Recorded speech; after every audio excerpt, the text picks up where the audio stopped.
Miracle on 34th Street is about an old man trying to prove to a little girl he's Santa Claus. It's a remake of the 1947 Christmas classic, except it doesn't understand any of its characters or why it works.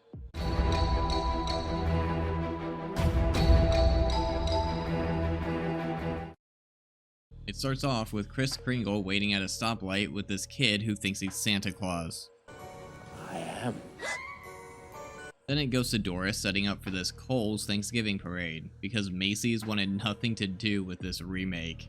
And she sees Kris showing the parade Santa how to use a whip, and he gets upset because that Santa is drinking alcohol. And he starts yelling at him and pulling on his costume and yelling for the cops, which is not the point of why Kris was upset in the original. He was upset because the guy was too drunk to even stand and he didn't want the children to see that. He goes and finds the conductor of the parade to inform her. He wasn't looking to get him in legal trouble and he wasn't looking for a fight. He just didn't want this drunk to represent him in front of children. How did the writers not understand this? But the drunk guy wins for some reason and breaks the sleigh float. This guy should be dead. After seeing this, Doris, I'm Dory Walker. or Dory I guess, runs after Kris to offer him the job of Santa Claus. When in the original, she only asked him because he notified her of the drunk Santa and it was a gesture of gratitude. But in this, she basically forced him to do it and he does a great job. Dory is tired of this parade crap and goes home, where her daughter Susan made a video explaining that she's at Fred Gailey's, Mr. Bedford's. okay, Fred Bedford's apartment watching the parade. Susan and Fred, Brian. what the hell? Susan and Brian, what is with these name changes, are discussing how Susan knows Santa isn't real. And they act like it's this sad, terrible thing and that Susan is deprived because of it, when it doesn't need to be. The reason for Susan not believing in Santa was to show that her mother is a very matter-of-fact person who doesn't believe you should lie to children for any reason. It's not bad or sad or anything, it's just the way Doris chose to raise her daughter. How is that so hard to understand?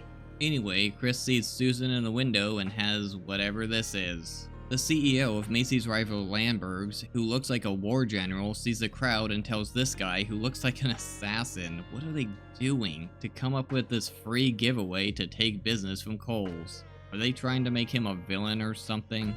Anyway, back at Doris' apartment, her, Susan, and Brian are having Thanksgiving dinner, and Brian says a prayer to foreshadow something later that further shows how this movie doesn't understand the original.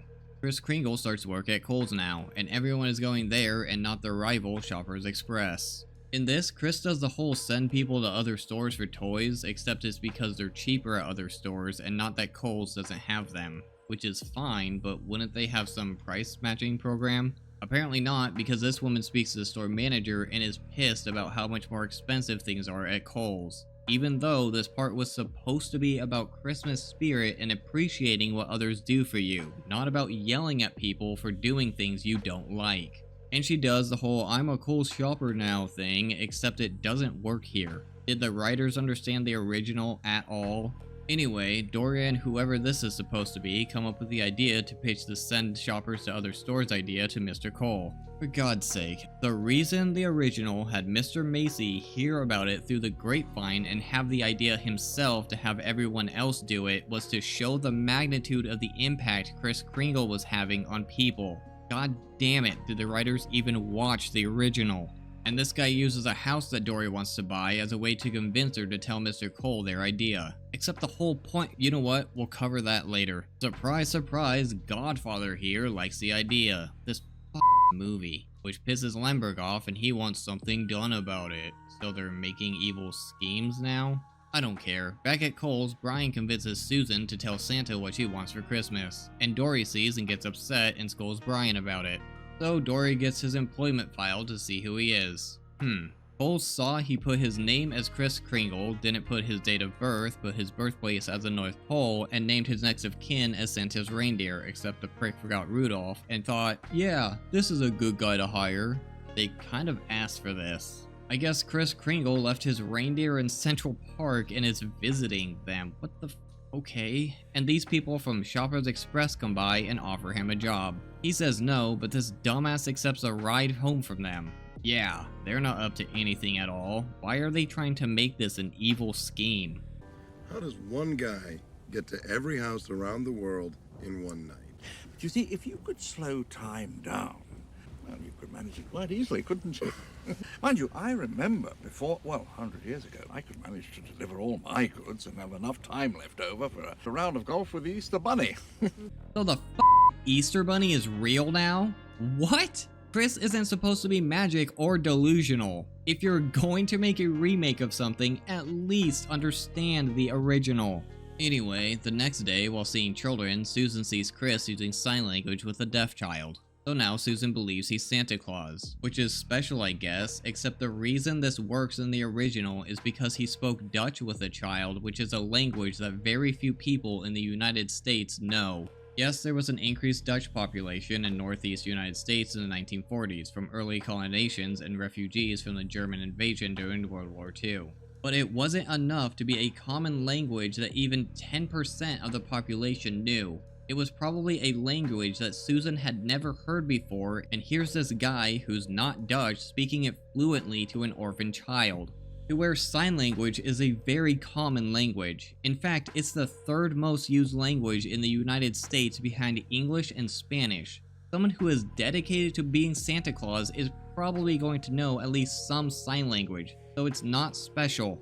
This is why Chris speaking Dutch convinced Susan that he's really Santa Claus. I know, but Susan is 6, but she has a mother who treats her like an adult and tells her facts on how things are. She's probably seen people use sign language before. Using a very common language like sign language isn't something that would convince her that Chris is Santa Claus. If you're going to make a remake, at least understand why things happened in the original. Whatever. That night, the Shoppers Express employee is talking to drunk Santa, who I guess is still distraught like 2 weeks later, and hires him to make Chris look crazy. For God's sake, why did they feel the need to make the rival store the villains? That's not the reason behind having a rival store. Macy's and Gimbels were actual rival stores in the 1940s. They had Gimbels in there to show competition. Gimbels wasn't bad or evil or anything. In fact, the most they did was steal the send customers to another store idea, which is what businesses do to each other all the time. Then Kris Kringle unites Gimbels and Macy's to a common cause, which was a big deal back then. The entire point of having Gimbels in there was to show how Chris uses kindness and Christmas spirit to bring people together, which they can't do now because they made them assholes. If you're going to have something in your remake, at least understand why it's in there in the first place. This isn't gonna get much better. Anyway, Chris is so popular now, he's on Good Morning America. And that night, he's babysitting Susan while Dory and Brian go on a date, and Susan tells Chris what she wants for Christmas. A house, a brother, and a dad. Why did they add the brother and dad thing? The point of this Santa is he helps parents find what physical toys their kids want for Christmas and helps them buy it for them. He's not magic and makes people fall in love. That's not the point of this movie. This thing is shit. At their date, Brian proposes to Dory, but she says no. Oh no, what if Susan doesn't get her father and brother for Christmas? Then Chris leaves the apartment and this doorman opens the door for him, which is Alan Greenman, who played Alfred in the original and is the only actor to appear in both the original and the remake of this film, and was the last surviving actor from the original until his death in 2016. Anyway, he sees sad Brian and they talk about Dory's sad life. And of course, if I can't convince the mother, I have no hope of convincing the child. Tooth Fairy told me that. Holy shit. Now the Tooth Fairy is real? This movie is bullshit. The next day, drunk Santa goes to Kohl's and basically calls Chris a pedophile and tells the kids he's a fake, which makes Chris violently mad, which is not the point. Alright, that night, drunk Santa and the Shoppers Express employees follow Chris while drunk Santa calls him a pedophile again. So Chris gets pissed and hits him with a cane in front of a bunch of people, which is not the reason he hit someone in the original. It wasn't that he was mad that someone was insulting him. That is a selfish reason and it's not in his character. The reason he hit someone was because Macy's psychologist was overreaching his position and giving Alfred, a child, false ideas about himself that were upsetting him. It wasn't anger about a personal thing, it was anger about someone manipulating a child and making him feel bad about himself for wanting to do a good thing. If you're going to have characters in a remake do similar actions, at least understand why those characters do those actions. I'm not saying if you're gonna make a remake it has to be exactly like the original, but it has to at least understand the original. So Chris gets arrested and put in a mental hospital. After Chris's arrest, they have this montage of people looking sad and Chris talking about how he's a symbol, although this remake screwed this symbol up. I'm not just a whimsical figure who wears a charming suit and affects a jolly demeanor, you know. What jolly demeanor? He's gotten visibly angry every time someone questions him. I know it's because the original Sawyer said Chris hit him because he questioned if he was really Santa Claus, but that was a lie. You would think the remake's writers would understand that. Also, these papers are showing that people no longer believe in Chris as Santa Claus and that they don't want anything to do with him anymore, which is not the point of this part of the original. The papers were used to show support for Chris despite what happened, because Gailey wanted people to know what was happening to Chris and people were pissed. There's even a scene of the case's judge's grandkids not wanting to kiss him goodnight because they were mad at him. You need to show the city's support for Chris to make the court scene later work. How do these writers not understand that? How is this movie so messed up? Anyway, Dory calls Brian and convinces him to represent Chris in his case. Having Dory convince Chris diminishes his character of believing in Santa, but whatever. At the courthouse, the district attorney, Ed Collins, because I guess he needs a name change too apparently, meets Judge Harper to have Chris committed on behalf of Victor Lambert, because this movie just needs a villain for some reason. Judge Harper is about to sign it, but Brian's perfect timing just so happens to stop him just in time, and he demands a hearing before Chris gets formally committed. Then Brian visits Chris to ask him why he failed his mental exam. Then why did you do it? The charges against you were dropped. Wait. If Victor Lambert's employees and Drunk Santa set him up to have him committed and the DA is in on it, why would they drop the charges against him? That doesn't make any sense. But Chris is too depressed to do anything until Brian convinces him to fight for himself. Even though the point... You know what? I'm so sick of this. These characters suck. Mr. Cole and the executives release a press release distancing themselves from Kris Kringle. The point of Mr. Macy continuing to defend Chris after the incident was to show that Mr. Macy still believed in him despite what happened. Even if his motivation was profit, it still showed that he still had faith in what Chris stood for. But this completely destroys that. Anyway, Dory gets pissed and tells them they need to believe in Santa Claus. So they just completely flip their stance and say they believe in Chris as Santa Claus. Which I guess gets all of New York City to flip their stance and believe in Santa Claus also. Because one CEO who not even 2 days ago said he wanted nothing to do with Chris anymore, all of a sudden saying he stands by him is completely gonna change the minds of an entire city. Do these writers know how human behavior works? Anyway, the court proceedings begin and Chris testifies that he believes he's Santa Claus. So Brian brings in a random kid to testify that he believes Chris is Santa Claus, which completely misses the reason for the child testifying. Fred Gailey had the prosecutor's son testify that he believes in Santa Claus and Chris is Santa, and that his father, the prosecutor, told him that Santa was real. The point of this, holy shit, how do you miss this? The point of this was to use the prosecutor's son against him to damage his case against Kris Kringle. Having a random child testify he believes in Santa and that Chris is Santa isn't going to do that. Next, Brian has the prosecutor's wife testify that he taught his children there is a Santa Claus, and that when they were at Kohl's, he told their kids that Chris was the real Santa. So they did understand it, but decided to use his wife instead. Then why the fuck did they waste their time with this child? This movie is stupid. Alright, they decided to adjourn until the next day. The next day, they continue with witnesses who testify on the church's and military stance on Santa, which causes Chris to have an outburst. But there isn't any way in which the gentleman can have seen my workshops. They're invisible. In the original, Chris was always calm and collected no matter what was said to represent his good nature and be a positive role model for children. How is he supposed to represent that if he's having outbursts in a courtroom?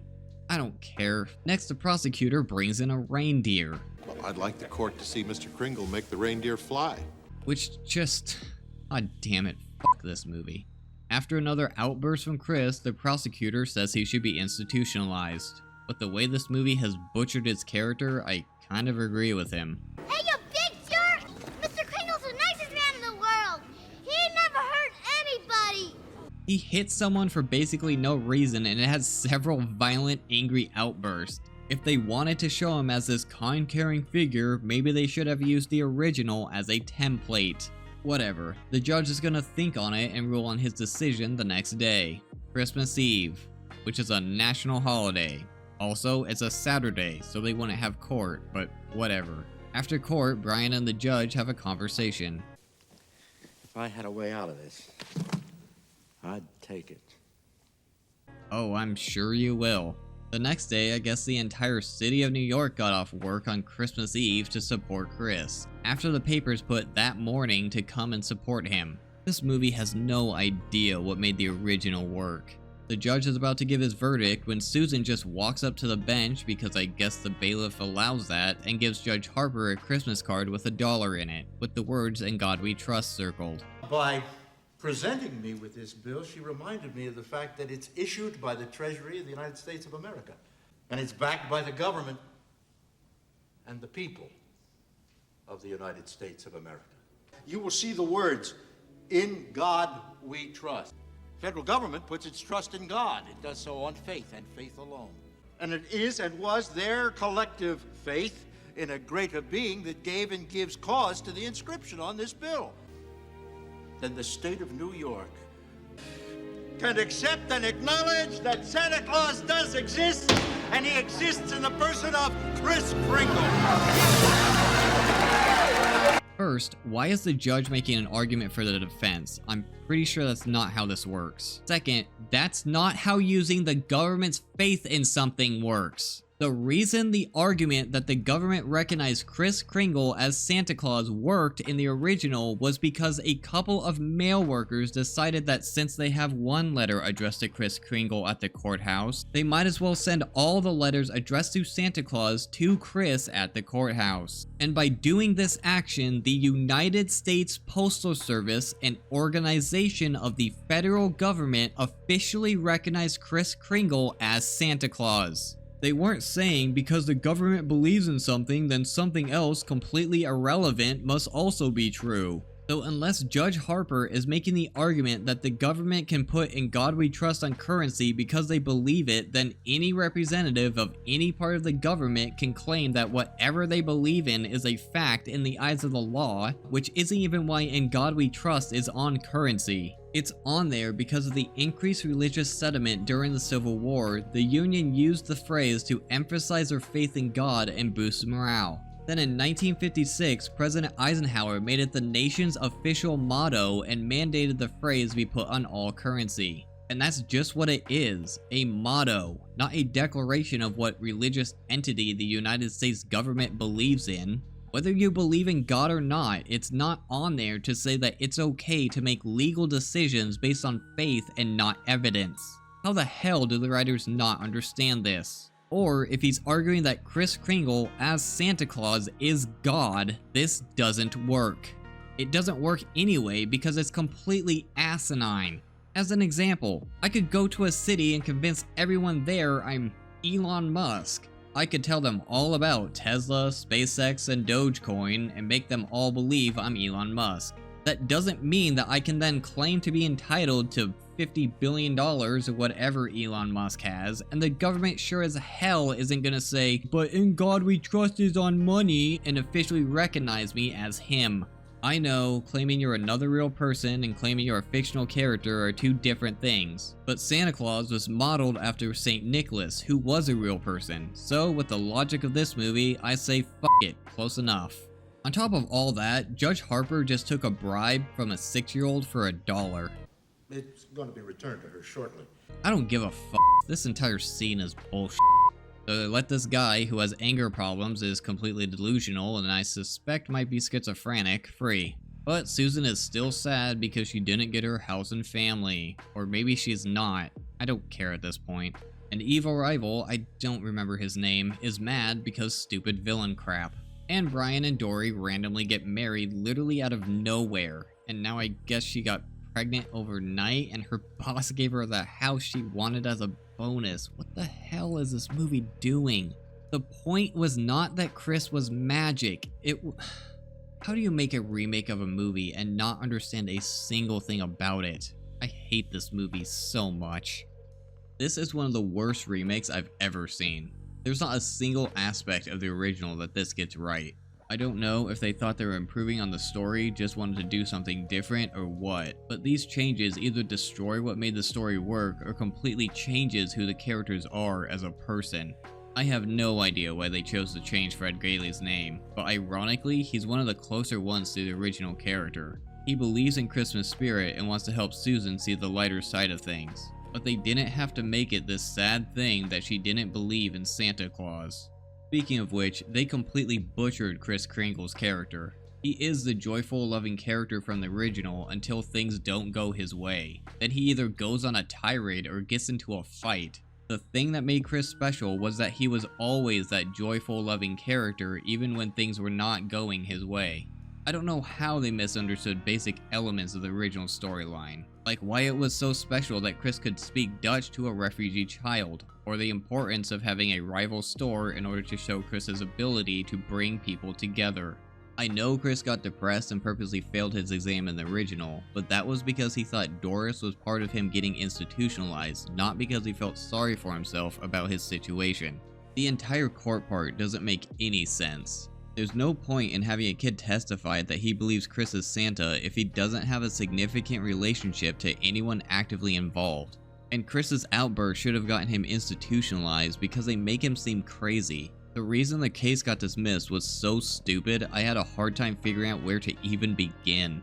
If any lawyer sees this, correct me if I'm wrong, but couldn't the prosecutor call for a mistrial because the judge made an argument for the defense when no one said a single word about "In God We Trust" being on currency? Also, couldn't he have accused the judge of taking a bribe even if he gave the dollar back? As someone stated in the comments of part 1, the case was, is Kris Kringle Santa Claus as he believes, not is Santa Claus real? And the judge basically said, I know there's no evidence, but as the judge, I believe in Santa Claus, so I declare that Kris Kringle is Santa Claus in the eyes of the law. Which is a really scary precedent to set when you think about it. At least the acting is okay. Richard Attenborough is pretty good as Kris Kringle. He can convincingly do the whole Jolly Santa act, but he seems kind of cartoony and over the top when Chris gets upset or violent. Mara Wilson is okay as Susan Walker. She's alright at acting as a child that seems more mature than her age, but there are times when she seems to be having trouble showing excitement. Dylan McDermott is alright as Brian Bedford. He's pretty good with the interactions with Susan and trying to get her more into the Christmas spirit, but him showing concern for the Walker family and Kris Kringle is not very believable. Elizabeth Perkins does not do a very good job as Dory Walker. I feel like she struggles to try to treat Susan like an adult, and she doesn't sound very believable when she's trying to motivate people to believe in Chris again. I genuinely don't understand how you can make a remake and completely misunderstand or misinterpret every character and why they do certain things, or why certain elements are in the movie in the first place and why they work. Well, if nothing else, this is a very good example of how not to make a remake. Because if you're going to make a remake, you need to at least understand the original. If you want to see an uncensored version of this video, or any of my other videos, check out my Patreon. If not, I appreciate you watching my video here too. Don't forget to do the YouTube stuff, and thanks for watching.